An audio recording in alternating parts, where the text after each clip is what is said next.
business is brisk at Makueni Ginneries in Kenya's eastern province. But it wasn't always this way.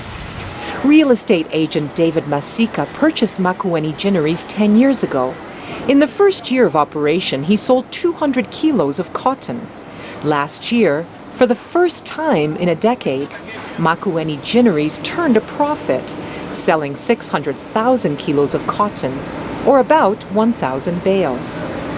When Masika first purchased the ginnery, his workers were using 1960s technology.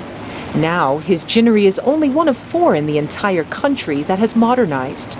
And we got into this vicious circle where we then were wondering, do I completely modernize this thing when I don't know whether the cotton is coming?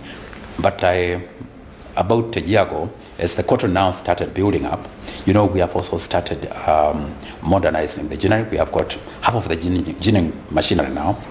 Masika's concerns about cotton supply and equipment are echoed all across Kenya's cotton and textile industries. The once vibrant cotton industry took a nosedive in the 1990s and is only now starting to get back on its feet. But it might be too little, too late.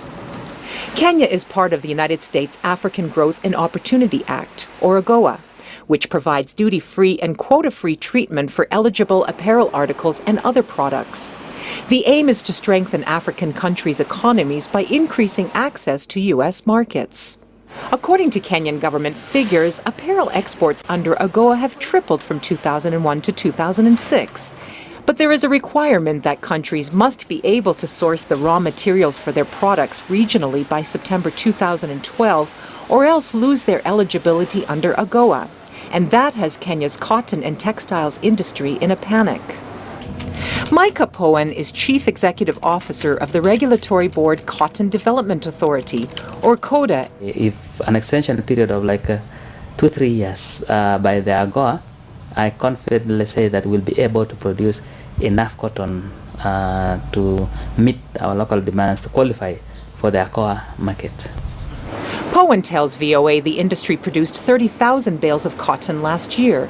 But the African Cotton and Textile Industries Federation says a more accurate figure is anywhere from 14,000 to 16,000 bales.